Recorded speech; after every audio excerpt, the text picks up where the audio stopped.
Great. Okay, so let me just explain. One sec. I know Oren has the pictures, but if he doesn't, I'll send it to him. We are now on the same street that we were under all the way down at the bottom, and then one day you'll be able to walk on the street. What they're doing now is excavating the entire street from the bottom to the top. So you'll be able to walk either underneath, which is what we did. Steps? This step street, yeah, that comes all the way up. Okay, so what we weren't able to see now is part of the step street has been excavated and open. And it's not open to the public, it's only open to people that are donors and things like that. And that you can, it's the same street that we're on now, which is in which valley? Awful.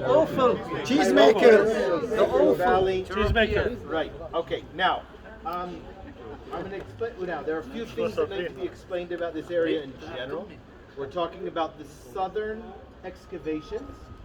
This is one of the last parts that was excavated. The first sections that were excavated were on the other side, and they were done by Benjamin Mazar, and they started already in 1969.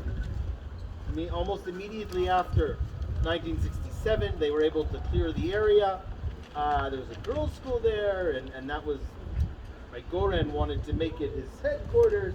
And anyway, they moved that out, and they eventually started excavating.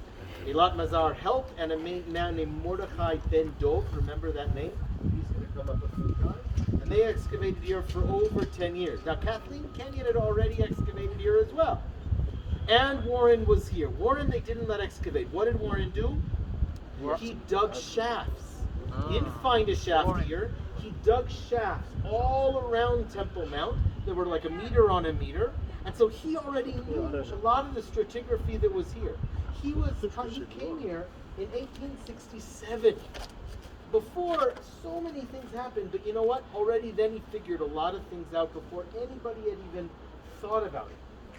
Unfortunately, a lot of people that excavated many years later never read Warren's things and either made mistakes or said the same things that Warren was saying before.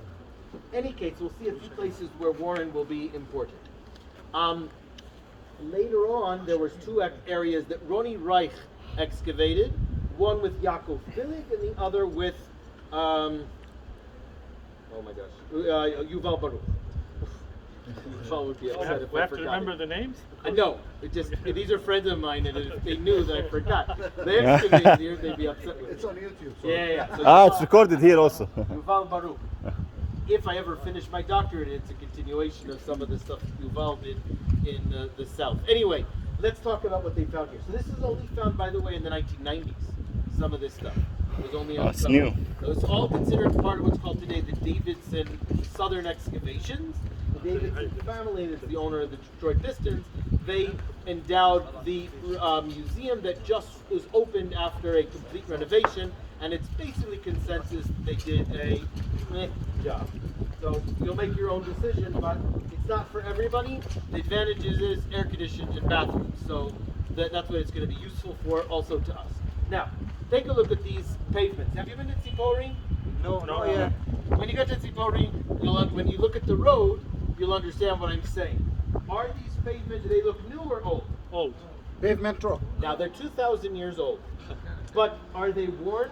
They look No. No, they're brand new. Okay, Yeah. which means this pavement was only placed here around the year 40. By the year 66, okay, the pavement was no longer exposed. Why not? What do you, in order for the pavement to stay like this, what do you need? Be covered. You need street sweepers. After they started the revolt, were there street sweepers? No. Take a look very carefully. Underneath these stones are the stones that fell down from the top. What do they fall onto? If you look carefully, you don't see it from everywhere because a lot of it's gone. There was a thick layer of dirt, about 10 centimeters underneath all the stones. And that was the dirt that accumulated from 66 to 70. And in there we have the coins exactly from that time period, which confirms that. So, Okay. Doctor, these stones are standing from the These time? stones were what? Now the Romans toppled down all of the stones that were above ground level of Temple Mount over to here. So we have no idea what it really looked like up on top. Okay? In reconstructions, including the reconstruction that is the most popular done by Lean Rittmeyer. He was the architect of the excavation. You can look him up, his website on the internet. I've had a few communications with him. They're quite interesting, humorous. They show you that the top is like this in-out design. Where do we see also that in-out design?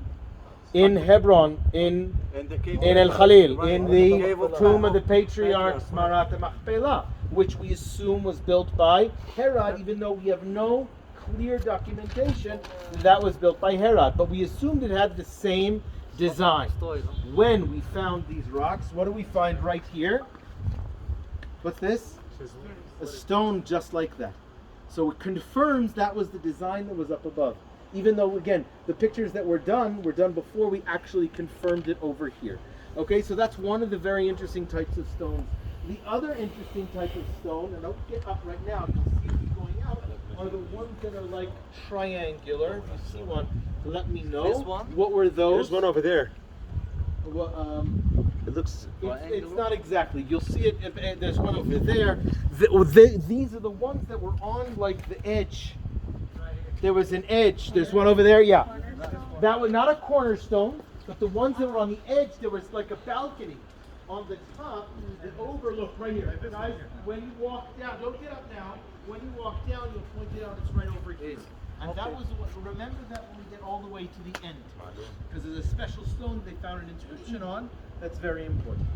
Okay, now understand that to talk about Temple Mount, to do everything, it's now 4 o'clock. And Oren promised you 5. I hopefully will be able to do it before. There's a lot to talk about. Okay, I'm going to give you some of the highlights, and then I'll tell you where to go read everything else. Got it? Yes. Oren said do this, this, and this. There's some things for me are very important to clarify, which are general ideas. There's still things I learn about. And there's still little points here and there that you can pick up. Right now I want to get the basic ideas of what was there in antiquity and what's there today. Because there is something very important to understand about this area over here. It's still in the news, and you have to understand also because you may be asked to do something here. What is that? And that is that over the last 20, 30 years, there's been a lot of conflict of what types of Jewish ceremonies are allowed to be conducted in the Western Wall Plaza area. We already sent the army conduct things, even Wagner. Now, for reasons that I may know the answers to, and I may discuss them at the end of this thing today, the body that controls the Western Wall today is influenced by the most extreme parts of ultra-Orthodox Jews, meaning that some of them are even non-Zionist or anti-Zionist, that they control what types of things go on. Now you could say it started that everybody's able to pray there, but that's not true. They don't allow services that don't meet their standards to be conducted in the central area of the Western, and that caused a lot of strife. There was a big committee that was headed by Natan Sharansky that came to all these decisions, and only part of them have been implemented. I'll explain to you why the archaeologists are against them implementing. This area, which is known as Azarat Yisrael, was designated as a place that's still close to the Western Wall, but any type of service is allowed. Again, you have to wear your clothes, but not much more than that. Okay, meaning it could be men and women, conservative, reform. By the way, some Orthodox like to have the whole families to be able to pray together. That can be done over here. You don't have to make arrangements beforehand, but expect that there could be other people there at the same time as well. That's Azarat Yisrael right above. What's in contention is that the original plan based on this committee was to make this go all the way and connect to the Kotel.